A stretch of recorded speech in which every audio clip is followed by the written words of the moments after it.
તો વિદ્યાર્થી મિત્રો, પ્રમાણિત હાઇડ્રોજન વિદ્યુતધ્રુવ વિશે થોડી માહિતી લઈએ છીએ. સૌપ્રથમ એની રચના જોઈએ.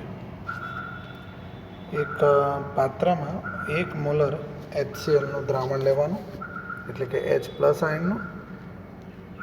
કાચનું આવું સાધન અંદર રૂબાડેલું છે. આની અંદર અહીંયા પ્લેટિનમનો તાર છે અને નીચે પ્લેટિનમ બ્લેકનો ઢોળ ચડાયેલી એક તકતી છે પ્લેટિનમની. અહીંયાથી હાઇડ્રોજન વાયુ પસાર થાય એવી વ્યવસ્થા છે. અહીંયા સંપર્ક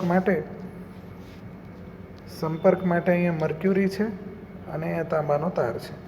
વિદ્યાર્થી મિત્રો, આ પ્રકારની રચના આમ તો અર્ધકોષ તરીકે ઓળખાય છે. વિદ્યુતધ્રુવ એ એનોડ પ્રકારનો અર્ધકોષ છે કે કેથોડ પ્રકારનો અર્ધકોષ, એના ઉપયોગ પર આધારિત છે. એનો ઉપયોગ એનોડ તરીકે કરશો કે કેથોડ તરીકે, એ એની સાથે જે અર્ધકોષ જોડો છો એના સંદર્ભમાં નક્કી થાય. એના ઉપયોગથી વિવિધ વિદ્યુતધ્રુવોની ઇલેક્ટ્રોન મેળવવાની કે ગુમાવવાની વૃત્તિની તીવ્રતાની સરખામણી કરી શકો છો. એટલા માટે એને આપણે સંદર્ભ વિદ્યુતધ્રુવ તરીકે, રેફરન્સ ઇલેક્ટ્રોડ તરીકે ઓળખીએ છીએ. જ્યારે આ વિદ્યુતધ્રુવ એટલે કે અર્ધકોષને અન્ય વિદ્યુતધ્રુવ સાથે જોડીને સંપૂર્ણ કોષ બનાવવામાં આવે તો એ એનોડ કે કેથોડ તરીકે વર્તી શકે છે. આકૃતિમાં જેમ હમણાં આપણે દર્શાવેલું એમ 298 કેલ્વિન તાપમાન 1 મોલર સાંદ્રતાવાળું H+નું દ્રાવણ લો. એમાં પ્લેટિનમ બ્લેકનો ઢોળ ચડાયેલી પ્લેટિનમની તકતી છે. 1 બાર દબાણે હાઇડ્રોજન વાયુ પસાર કરીએ છીએ. તો હાઇડ્રોજનના ઓક્સિડેશન પામેલું સ્વરૂપ કે રિડક્શન પામેલું સ્વરૂપ, એમાં સાંદ્રતા તો 1 મોલર જળવાઈ રહે છે. હવે જો હાઇડ્રોજનનું ઓક્સિડેશન થશે તો ઇક્વેશન આવશે H2 will gives 2H++ 2 electron, અને જો એનું રિડક્શન થશે તો 2H+ + 2 electron will give H2. આ પ્રકારે પ્રક્રિયા થશે.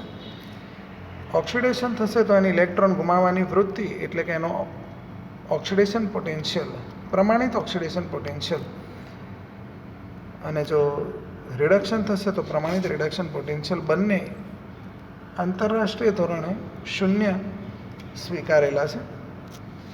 જોઈએ છે પ્રમાણિત અર્ધકોષ કેવી રીતે નક્કી કરવો. કોઈ પણ પ્રમાણિત અર્ધકોષનું પોટેન્શિયલ મેળવવા માટે સૌપ્રથમ એ અર્ધકોષને ક્ષાર સેતુ મારફતે પ્રમાણિત હાઇડ્રોજન અર્ધકોષ સાથે જોડો અને સંપૂર્ણ કોષ બનાવો. ત્યારબાદ એનો જે કોષ પોટેન્શિયલ છે પોટેન્શિયોમીટર નામના સાધન વડે.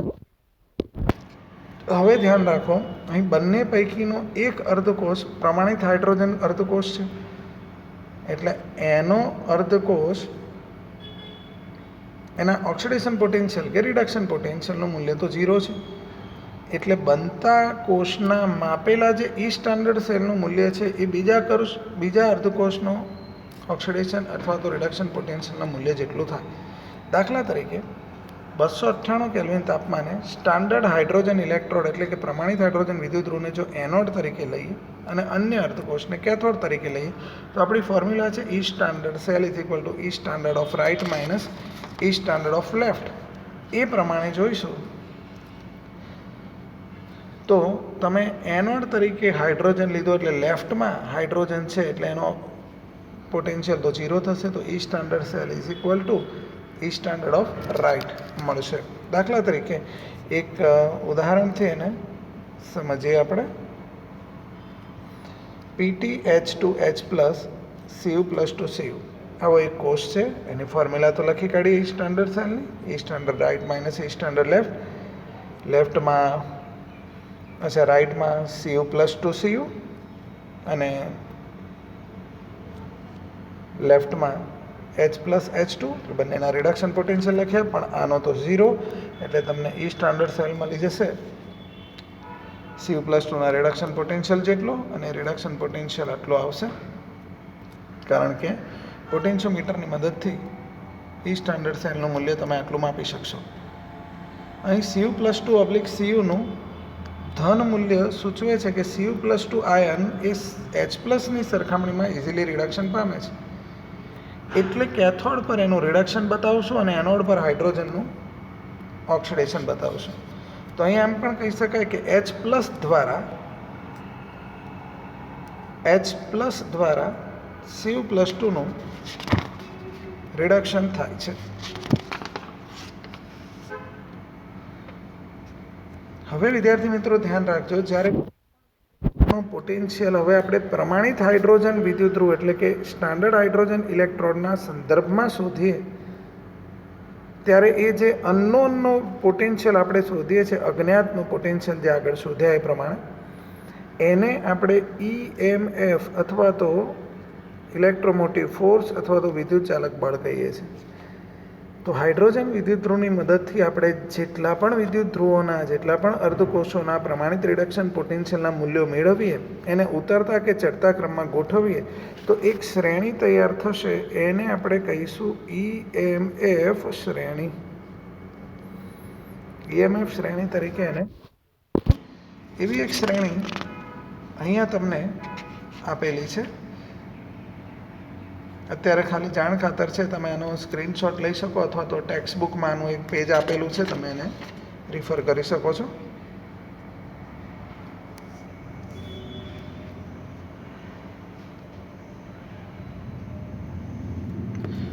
જો વિદ્યુતધ્રુવનું રિડક્શન પોટેન્શિયલ 0 કરતાં વધારે હોય, દાખલા તરીકે આ કેસમાં F2F - 2.87 વોલ્ટ છે, તો આસાનીથી એનું રિડક્શન થશે. અને આ રિડક્શન થયેલું આપણે અહીંયા બતાવ્યું છે.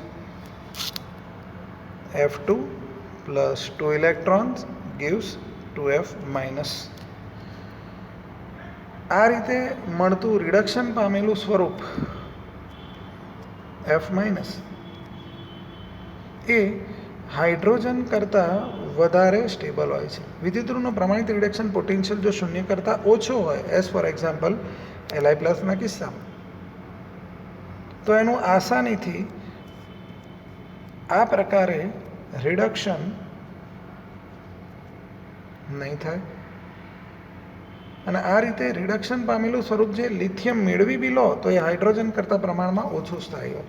એટલે ઉપરોક્ત માહિતીના આધારે આપણે એમ કહી શકીએ કે ફ્લોરિન એનું ઇઝીલી રિડક્શન થાય છે, તો એ હાઇડ્રોજનનું ઓક્સિડેશન કરે તો એ પ્રબળ ઓક્સિડેશન કરતા છે. F- એ નિર્બળ રિડક્શન કરતા છે. એ જ રીતે લિથિયમ આયન એ નિર્બળ ઓક્સિડેશન કરતા છે, જ્યારે લિથિયમ ધાતુ જલીય દ્રાવણમાં સૌથી પ્રબળ રિડક્શન કરતા છે. ઉપરોક્ત શ્રેણીમાં ઉપરથી નીચે તરફ જઈએ એટલે E સ્ટાન્ડર્ડ રિડક્શનના મૂલ્યો ધીરે ધીરે ઘટશે. એટલે રિડક્શન પામવાની વૃત્તિ ઘટે એટલે સામેવાળા તત્વનું ઓક્સિડેશન કરવાની વૃત્તિ ઘટે એટલે ઓક્સિડેશન કરતા તરીકેનો ગુણ ઘટે. આ શ્રેણીના આધારે એનોડ કેથોડની ઓળખ તો થઈ જ શકે, કારણ કે જેનો રિડક્શન પોટેન્શિયલ વધારે હોય એ આપણે લઈએ છીએ કેથોડ, અને જેનો રિડક્શન પોટેન્શિયલ ઓછો એને એનોડ. આનાથી ઉલટું પણ કહી શકાય કે જેનો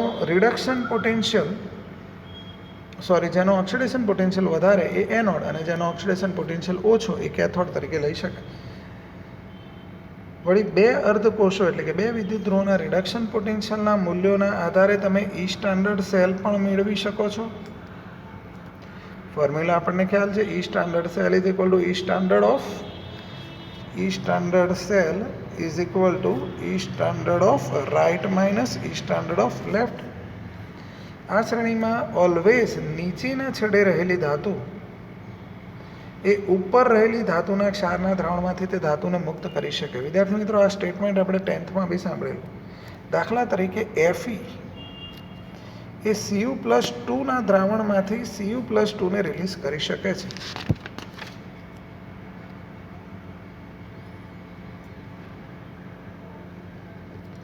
Mg+2/Mg પ્રણાલીનો પ્રમાણિત વિદ્યુતધ્રુવ પોટેન્શિયલ કેવી રીતે નક્કી કરવો?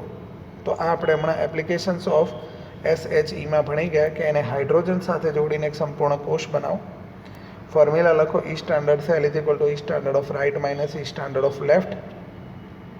અહીંયા રાઇટમાં તમે હાઇડ્રોજન લીધો છે એટલે E standard of right is equal to 0. So E standard સેલનું જે મૂલ્ય તમને મળશે એ જ આના આધારે તમને મેગ્નેશિયમનો પ્રમાણિત રિડક્શન પોટેન્શિયલ મળી જશે. એક ક્વેશ્ચન છે કે Zn ના પાત્રમાં CuSO4નું દ્રાવણ ભરી શકાય કે નહીં. આપણે પેલી શ્રેણી જોઈ વિદ્યાર્થી મિત્રો, એના પરથી આપણને અંદાજ આવે છે કે Cu+2/Cu એનો રિડક્શન પોટેન્શિયલ જે છે 0.34 વોલ્ટ છે, અને Zn+2/Zn એનો જે રિડક્શન પોટેન્શિયલ છે -0.76 વોલ્ટ છે. તો અહીંયા બેમાંથી જેનો રિડક્શન પોટેન્શિયલ વધારે છે એનું ઇઝીલી રિડક્શન થાય. એટલે કે અહીંયા Cu+2નું રિડક્શન થઈને ઇઝીલી Cu બનશે. તો Znનું ઓક્સિડેશન થઈને Zn2+ બનશે. મતલબ કે અહીંયા રેડોક્સ થશે. તો મતલબ કે અહીંયા કંઈક ને કંઈક રિએક્શન થાય તો તમે Znના પાત્રમાં કોપર સલ્ફેટના દ્રાવણને નહીં ભરી શકો. તો વિદ્યાર્થી મિત્રો, આ જ પ્રકારનો એક ક્વેશ્ચન અહીંયા પણ છે. તમે એને ટેલી કરી શકશો. અત્યારે તમે સ્ક્રીનશોટ લઈ શકો છો. ક્વેશ્ચન છે નેક્સ્ટ.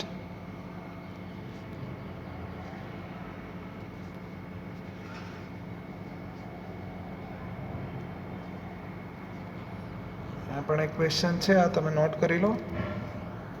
નેક્સ્ટ ક્વેશ્ચન છે વિદ્યુત રાસાયણિક કોષના ઉપયોગ અથવા તો કોષ પોટેન્શિયલની ઉપયોગિતા.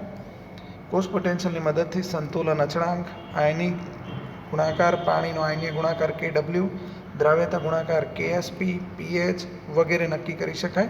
તેમજ અન્ય ઉષ્માગતિકીય અને પોટેન્શિયોમેટ્રિક અનુમાપનો માટે પણ આપણને કોષ પોટેન્શિયલ ઉપયોગી નીવડે છે. વિદ્યાર્થી મિત્રો, હવે જોઈએ છે પ્રણાલીની મુક્ત ઉર્જા ફેરફાર. આપણે 11થમાં આને જોયેલું છે. પ્રણાલીની મુક્ત ઉર્જા ફેરફાર અને કોષના પોટેન્શિયલ વચ્ચેનું રિલેશન. તો એ રિલેશન આ ફોર્મ્યુલાથી આપણે બતાવીએ છીએ. ΔG = -NF E-cell. E-cell એટલે તો કોષ પોટેન્શિયલ, વિદ્યુત ચાલક બળ. અહીંયા NF એટલે વિદ્યુત રાસાયણિક કોષમાંથી પ્રાપ્ત થતો વિદ્યુતીય જથ્થો છે.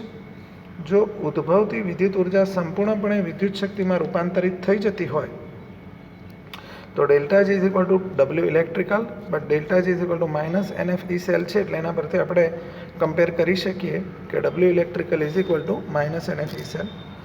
આમ જો ગેલ્વેનિક કોષમાંથી મહત્તમ કાર્ય મેળવવું હોય તો મહત્તમ વિદ્યુત જથ્થો પસાર કરવો પડે. એટલે કે E સ્ટાન્ડર્ડ સેલ કે E સેલનું મૂલ્ય મહત્તમ ધન હોવું જોઈએ તો જ એનો ΔG નેગેટિવ મળે. જો આ પોઝિટિવ મેક્સિમમ હશે તો જ આ નેગેટિવ મળે, અને નેગેટિવ મળે તો જ પ્રણાલી આપમેળે કાર્ય કરી શકે એવું આપણે સ્ટડી કરેલું છે. ફરીથી એકવાર ને રિપીટ કરીએ કારણ કે આના એક્ઝામ્પલ્સ પણ છે. ફોર્મ્યુલા જોઈ લો એકવાર. ΔG = -NF E-cell.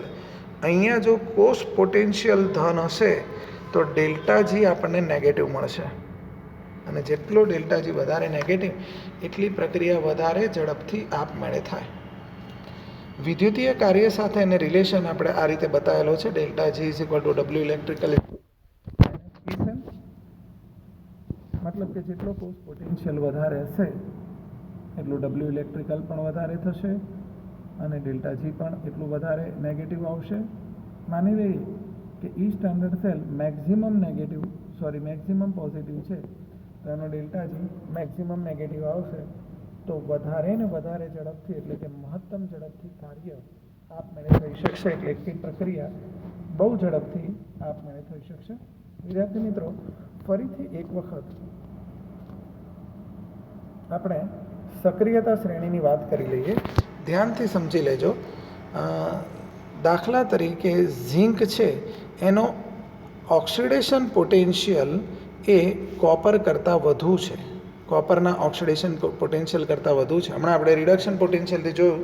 હવે પ્રમાણિત ઓક્સિડેશન પોટેન્શિયલથી બી જોઈ શકાય કે જેનો ઓક્સિડેશન પોટેન્શિયલ વધારે હોય એ વધારે સક્રિય કહેવાય. એટલે હું Zn ધાતુને Cu+2ના દ્રાવણમાં નાખું તો ઓબ્વિયસલી વધારે સક્રિય ધાતુ છે તો એ રિએક્શન કરશે. પણ હવે હું એમ કહું કે ZnSO4ના દ્રાવણને કોપરના પાત્રમાં ભરીએ તો કશું જ નહીં થાય, કારણ કે આ બેમાંથી Znનો ઓક્સિડેશન પોટેન્શિયલ વધારે છે, એ સક્રિય છે એટલે એનું Zn+2માં રૂપાંતર થવાની વૃત્તિ ધરાવે છે. પણ આ પરિસ્થિતિમાં Zn+2 અવસ્થામાં જ છે તો પ્રોસેસ કોઈ નહીં થાય. અલ્ટિમેટલી તમને બે વસ્તુ આપી હોય ત્યારે બેમાંથી જેનો ઓક્સિડેશન પોટેન્શિયલ વધારે હોય એ જો ધાતુ સ્વરૂપે હોય તો ડેફિનેટલી રિએક્શન થશે.